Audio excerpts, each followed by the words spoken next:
नमस्कार। आदर्श शिक्षण संस्थान नागौर द्वारा संचालित अष्टमी हिंदी विषय की ऑनलाइन कक्षा में आप सभी भैया बहनों का हार्दिक स्वागत एवं अभिनंदन है। पिछली ऑनलाइन कक्षा में हमने वसंत भाग 3 के पंचम अध्याय चिट्ठियों की अनूठी दुनिया, जो कि अरविंद कुमार सिंह जी द्वारा लिखित निबंध है, के कुछ अंशों का अध्ययन किया था।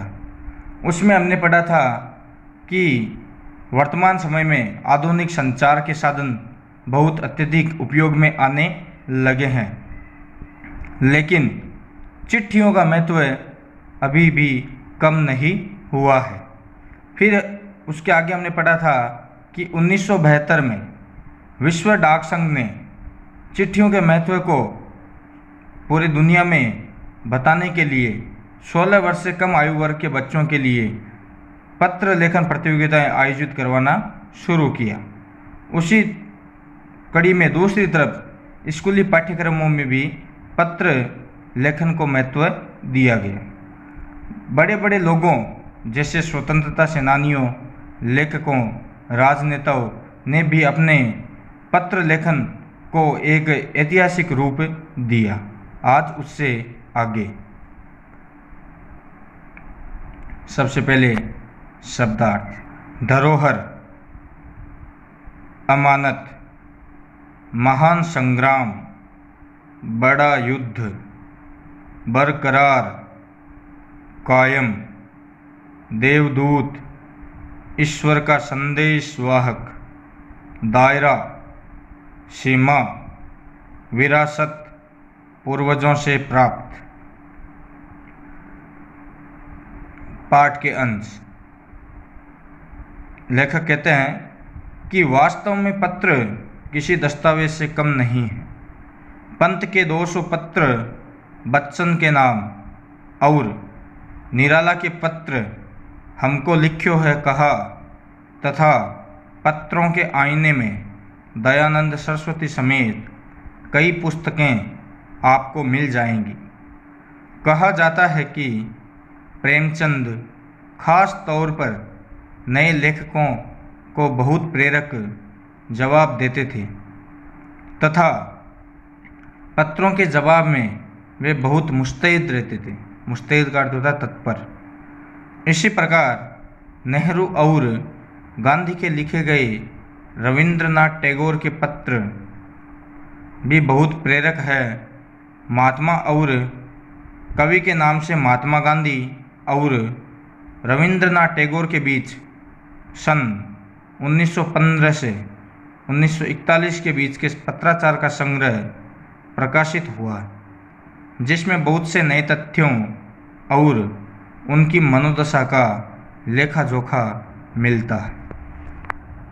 लेखक कहते हैं कि मुंशी प्रेमचंद, महात्मा गांधी, रविंद्रनाथ टैगोर और पंडित जवाहरलाल नेहरू ने भी पत्रों के माध्यम से बहुत सारी बातों को एक स्थान से दूसरे स्थान तक पहुंचाया है।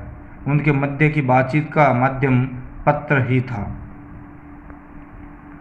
पत्र व्यवहार की परंपरा भारत में बहुत पुरानी है, पर इसका असली विकास आज़ादी के बाद ही हुआ है।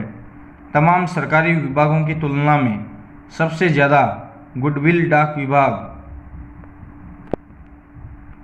की ही है। इसकी एक खास वजह यह भी है कि यह लोगों को जोड़ने का काम करता है।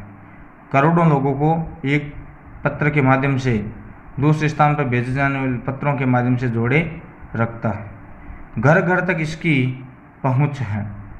संचार के तमाम उन्नत साधनों के बाद भी चिट्ठी पत्री की हैसियत का अर्थ होता है औकात, बरकरार है।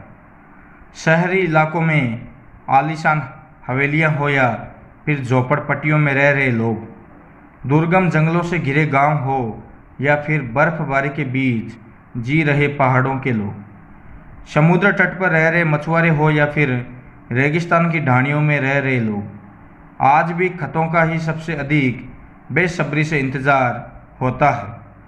एक दो नहीं, करोड़ों लोग खतों और अन्य सेवाओं के लिए रोज़ भारतीय डाकघरों के दरवाजों तक पहुंचते हैं। जिन लोगों को पत्र एक स्थान से दूसरे स्थान पर पहुंचाना होता है वे डाकघर के माध्यम से ऐसा कार्य करते हैं और इसकी बहुआयामी भूमिका नज़र आ रही है। दूर देहात में लाखों गरीब घरों में चूल्हे मनी ऑर्डर अर्थव्यवस्था से ही जलते हैं। गाँव या गरीब बस्तियों में चिट्ठी या मनी ऑर्डर लेकर पहुंचने वाला डाकिया देवदूत के रूप में देखा जाता है। लेखक कहते हैं कि आज भी गांव में जब डाकिया मनी ऑर्डर लेकर पहुंचता है तो गांव के लोग उसे ईश्वर का संदेशवाहक समझते हैं। अरविंद कुमार सिंह जी का ये पाठ था। अब इस पाठ का जो भी हमने अंश जितने पढ़े हैं उन सब का सरलीकरण।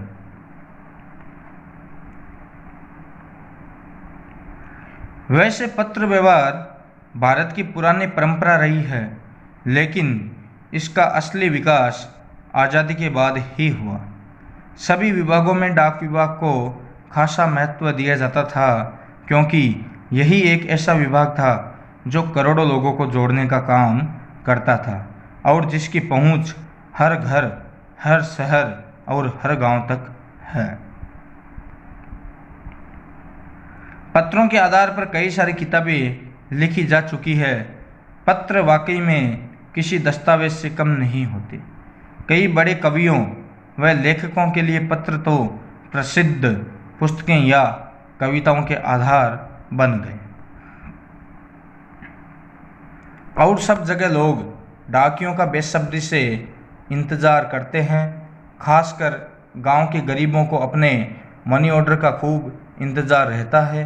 ये डाकिये उनके लिए किसी देवदूत से कम नहीं होते हैं। इस प्रकार से आज हमने पंचम अध्याय के सभी अंशों का अध्ययन कर लिया है। अगली ऑनलाइन कक्षा में हम इन पाठ के मध्य से बने प्रश्नोत्तर बहुविकल्पी, अति लघुत्रात्मक एवं लघुत्रात्मक का अध्ययन करेंगे। तब तक के लिए नमस्कार, धन्यवाद।